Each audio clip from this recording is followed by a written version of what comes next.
Hola, ¿cómo están? Nuevamente aquí hablando de astrología. En esta ocasión vamos a hablar para los signos de Piscis.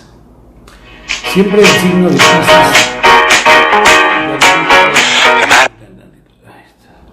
Siempre el signo de Piscis es muy olvidado, como es el último del zodiaco, casi no le ponemos mucha atención. Pero en esta ocasión vamos a dedicarle este video a los del signo de Piscis. Bueno, como ustedes saben, yo hice una investigación de las 88 constelaciones en el cielo que se asocian a los 12 signos del zodiaco. Muy bien.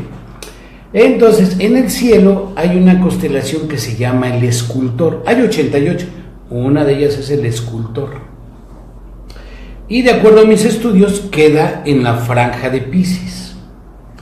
Y en los libros que he escrito sobre astrología, y concretamente sobre el libro de Piscis, hablo que el escultor tiene que ver con Piscis por muchas cosas. Ahorita les cuento la historia. Bueno, primero ubiquemos, antes de entrar a la historia, ubiquemos las características. Hola, como siempre contigo, muy interesante tema. Gracias, Marisol. De Colombia, ya me acordé que eres de Colombia. Como todos sabemos, el signo de Piscis, bueno, su planeta es Neptuno, y Neptuno tiene que ver con las cosas extrañas, con lo raro. Es aquel dios que está en la profundidad de los mares, que salía en la película de La Sirenita, aquel personaje con el tridente. Bueno, a Piscis lo rige Neptuno. Obviamente su palabra clave de Piscis es yo creo. Entonces, en otras palabras, pues creen todo lo que uno les dice. Bueno, corresponde astrológicamente a la casa 12, la casa de los retos, de las dificultades, de las pruebas, del karma, llamémosle así, ¿verdad? Y también, bueno, como una de sus características de Piscis es la empatía. Y bueno, pues vamos a ver la historia de Piscis con el escultor. Bueno, esta constelación del escultor tiene 52 estrellas, y esta constelación yo le asigné la palabra, o este signo, llamémosle signo, pues si son 12 signos, pues puede ser 88 signos. Bueno, yo le asigné la palabra integración, y la historia dice así. Bueno, la historia cuenta que el rey Pigmalión decidió nunca enamorarse. Dijo, no, yo nunca me voy a enamorar. Pues ¿para qué? Yo no me voy a enamorar. Y entonces, bueno, así pasaron muchos años y no tenía pareja este hombre. Pero a este hombre le gustaba la escultura, esculpir. Y dijo, bueno, voy a esculpir a una bella mujer con mis propias manos y mi cincel, y la voy a esculpir en este bello mármol blanco. Y entonces se encerró en su estudio para realizar la escultura de esta bellísima mujer. Y entonces estaba ahí en su estudio y empezó a esculpir a esta bella mujer. Poco a poco, aquella piedra bruta empezó a tomar forma, y le empezó a quedar muy bien la escultura, y poco a poco, pues obviamente le empezó a tomar mucha empatía a la escultura. Y cuando ya terminó la bella escultura, Pigmalión, el rey Pigmalión, se enamoró perdidamente de su propia obra. O sea, él tenía una gran piedra de mármol blanco, agarró y la empezó a esculpir, le empezó a dar forma, hasta que terminó siendo esta bella mujer, y se enamoró, pero como loco, perdidamente. Pero pues no podía platicar con la escultura, pues porque la escultura era de mármol blanco. Y aunque él le hablaba, pues la escultura, como toda escultura, pues no se podía mover, pues era de piedra, claro. Y entonces y ya le tenía mucha empatía a esta figura.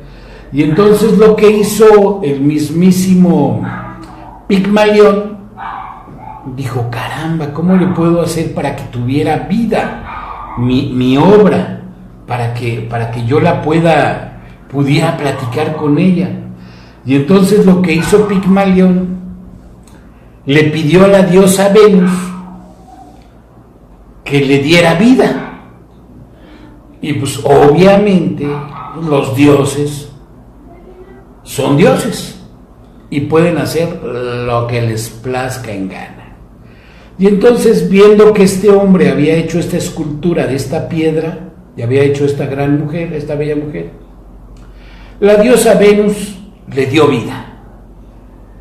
Y entonces Pigmalión, wow, vio que su obra de mármol tomaba vida. Y se sintió feliz Pigmalión de que su obra de mármol ya podía platicar con ella.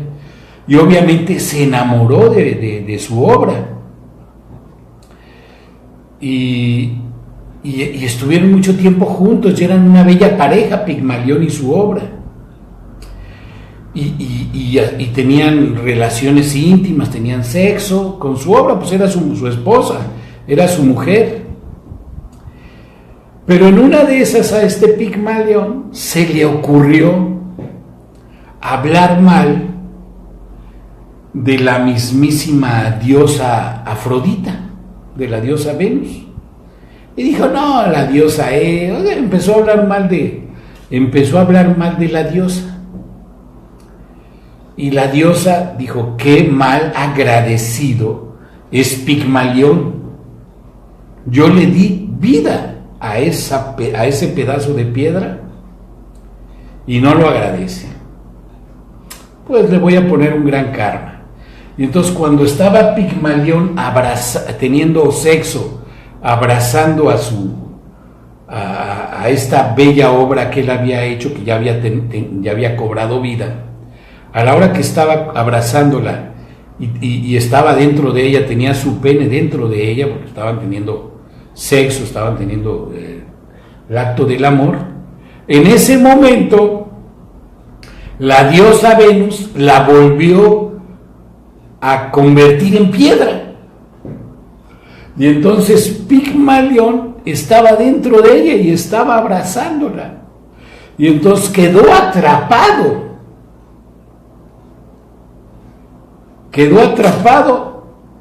en la piedra. Y dice la historia que no podía hacer nada, quedó atrapado entre la piedra, todo. Y por más que se quería separar porque pues era una mujer que después la diosa Venus la hizo piedra, se quedó atorado y dijo: ¿y ahora cómo salgo? Y pues terminó Pigmalión desgarrándose, porque la diosa Venus la volvió a convertir en piedra.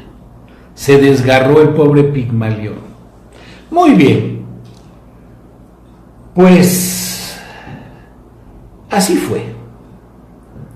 Pero ¿qué enseñanza nos deja esta historia del rey Pigmalión, que hizo una obra de arte de piedra, se enamoró de ella, la diosa Afrodita le dio vida, y habló mal de ella, la convierte otra vez en piedra, y este hombre queda atrapado en ella?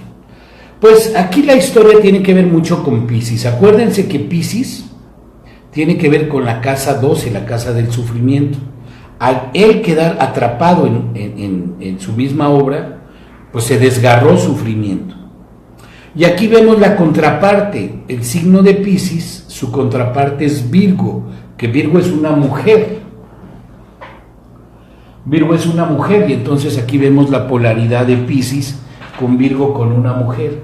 Ahora, también otra de las cosas es de que Piscis tiene como característica la empatía. Y entonces la obra era de piedra, pero hubo mucha empatía con la obra, que de tal modo que se enamoró. Y entonces aquí vemos la palabra clave de Piscis, y la palabra clave de Piscis es yo creo. Entonces, ¿quién sabe si habrá sido realidad? ¿O todo esto estuvo en la mente fantasiosa del rey Pigmalión? Aquí cabe todo. Porque la palabra de Piscis es yo creo. Entonces tal vez nunca tuvo vida la obra. Él creyó que la diosa Venus le había dado vida a su obra de piedra, pero no. O puede ser que sí, ya saben que en los mitos cabe todo. Pero entonces aquí vemos claramente la palabra de Piscis con la historia del escultor, que el escultor en la bóveda celeste está en la franja de Piscis y tiene que ver con la palabra yo creo. Y entonces esta historia, esta fábula, este cuento, como lo quieran llamar, nos da una gran enseñanza. Yo me di a la tarea de ver las 88 constelaciones del cielo, que creo que este estudio no lo ha hecho nadie, según yo. Ya me metí en el internet y no lo tiene nadie. Y yo me siento muy a gusto porque hice estas obras.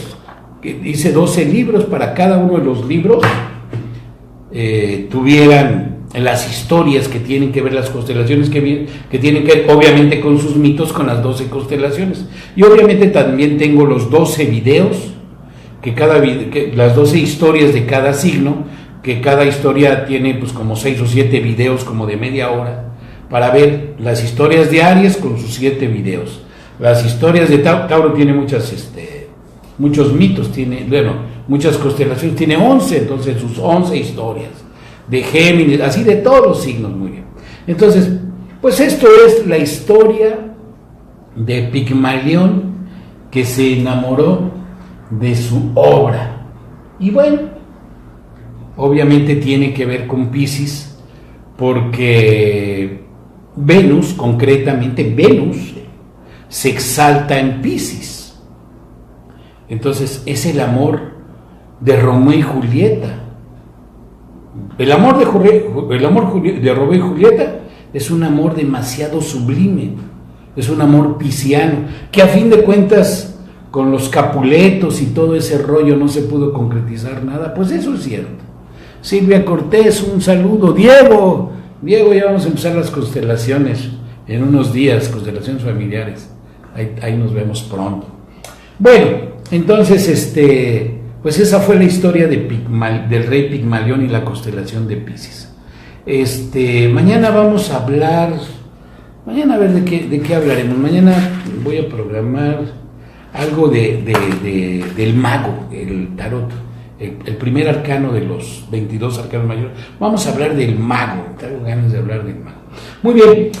Si quieren alguno de los estudios que hago, ya sea la carta del alma, la carta del ser, la carta de lo humano, lo que es el proyecto de vida con el retorno solar, o el diseño humano, o todo junto, que yo le llamo el diseño del alma, este estudio se los puedo hacer.